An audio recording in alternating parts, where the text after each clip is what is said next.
내 이름은 게타 하나오. 불 살짝 약하게 조절하자. 알겠습니다. 육신의 종착점. 화장하는 동안 옆을 지키는 화장장 직원이다. 일본에서는 사망 선고를 받고 24시간이 지나지 않으면 화장할 수 없게 되어 있다. 반대로 말하면 24시간이 지나면 시신의 상태가 어떻든 거의 예외 없이 누구나 화장되는 것이다. 이날 화장장에는 일행 중에 어린아이가 있는 유족분들이 왔다. 착하지? 다 왔어. 엄마는? 엄마도 왔어. 아이의 손을 잡아 끄는 저분은 친척일까? 놓아진 영정사진은 온화해 보이는 여성이다. 봐봐, 엄마네. 엄마? 사진이잖아. 이 녀석, 만지면 안 돼. 아이는 엄마의 죽음을 이해하지 못하고 있다. 아니, 아무도 가르쳐주지 않았겠지. 그럼 아기는 어떻게 된 거야? 엄마랑 같이 코 자고 있어. 왜? 엄마랑 떨어지기 싫었나 봐. 난 그 대화로부터 고인부는 임산부로 아이를 품고 있다는 걸 알게 되었다. 관이 화장로에 놓였고 버튼을 눌렀다. 그럼 화장을 시작하겠습니다. 이제 2시간 정도 여기서 기다려주세요. 엄마 어딨어? 천진난만한 아이가 한 발언에 아기는 없다. 화장로 뒤쪽으로 가니 이치마츠가 불을 지켜보고 있었다. 게타씨, 이분 임산부로군요. 이치마츠는 처음 작업하는구나. 네, 기본적인 건 똑같아. 불 온도는 평소대로 600도 이상으로 하면 되나요? 맞아. 화장 다 된 것 같다. 이제 유골 냉각 시작하자. 게타씨, 아기 유골은 안 남는 건가요? 이치마츠는 문득 의문을 표했다. 그래, 아기 뼈는 너무 부드럽고 약해서 정상적인 뼈를 태우는 온도로 태우면 아무것도 안 남지. 그렇군요. 임산부 화장 작업은 뭔가 마음이 안 좋네요.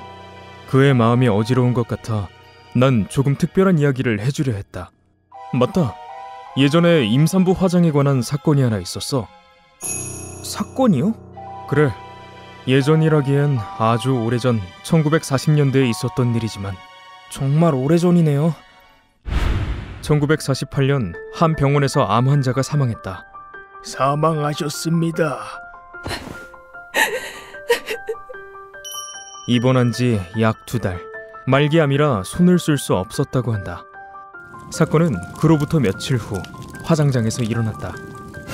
뭔가 배가 갈라진 것 같은데? 시신의 복부에서 아기 둘이 굴러나온 것이다. 현장은 혼란에 빠졌다. 말도 안 되는 소리!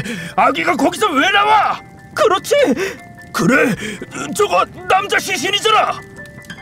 왜냐하면 생물학적으로 불가능한 일이었기 때문이다. 그때 그들은 시신을 잘못 인수해온 건 아닐까 싶어 일단 화구 가동을 멈추었다. 아니요! 본인 확실합니다! 저도 눈으로 확인했어요. 분명 그 사람이었어요. 그런데 아기라니 대체... 그렇다면 대체 왜... 그러나 이야기하면 할수록 의문은 더욱 깊어지기만 했다. 지금 이야기 듣고 무슨 생각했어? 네? 너무 무서운데요? 이상한 점은 2가지. 일단 남성이었다는 것, 그리고 아기가 굴러나왔다는 거야. 너무 괴상해서 전혀 파악이 안 되네요. 당황스러워하는 이치마츠에게 난 이야기를 계속했다. 임산부라고 해도 보통 방금 전 작업처럼 태아는 모체의 일부로서 화장된다. 즉, 굴러나올 일이 없다. 경관님, 남성의 시신에서 아기가 굴러나왔다니까요? 이게 무슨 일이지? 그렇다는 건 무언가 인위적인 행위가 있었다는 것이다. 경찰이 의심의 눈길을 보낸 건 마지막에 고인이 임종을 맞이했던 병원이다. 이 남성, 입원 중에 뭔가 이상한 일 없었나요? 죄송합니다. 제가 남성 시신에 아기를 집어넣었어요. 경찰의 추궁에 의사는 바로 자백했다. 사건의 전말은 이렇다. 이게 암세포에 당한 장기군.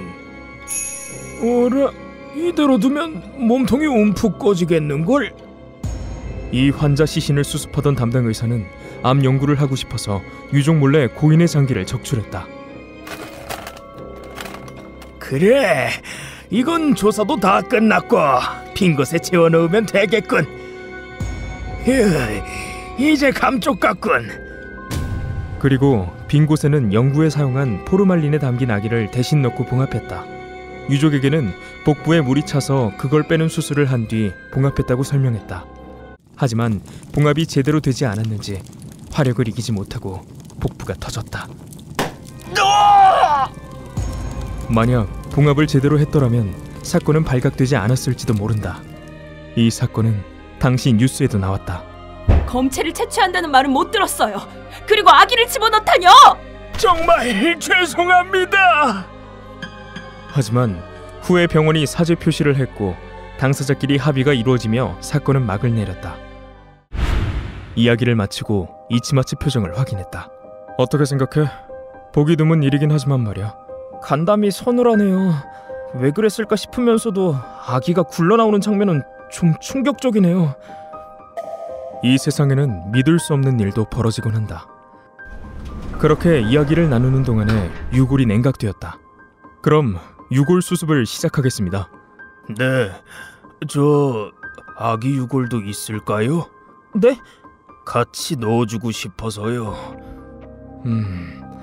아기는 뱃속에 있으니까요. 이 부근에 있는 재를 갈아 넣으시면 어떨까요? 네, 감사합니다. 유골은 남지 않는다. 하지만 어떤 것이든 최소한의 도리는 할 수 있다.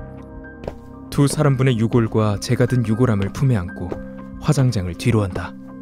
고맙습니다. 자, 이제 가자. 엄마는? 엄마는 하늘에서 지켜보고 있어. 외롭지 않단다. 멀어져가는 목소리를 들으며 우리는 머리를 깊게 숙였다. 이치마츠는 먼 곳을 응시하며 이야기를 꺼냈다. 사람 목숨이란 거 참 얄궂네요. 다 끝났는데 왜 그래? 오늘 이런저런 일이 좀 있었거든요. 아무튼 태어나기도 전에 죽어버렸다니 안타깝네요. 어찌됐든 우리가 하는 일은 달라지지 않아. 어떤 사정을 품고 오든 정성을 다해 화장하기, 그것만 생각하자. 네. 사람이 맞는 마지막 순간에는 각양각색의 드라마가 펼쳐진다. 그러나 화장은 모두에게 동일하다. 차별 없는 죽음의 마지막 순간을 위해 오늘도 화장장의 불꽃을 지켜야만 한다.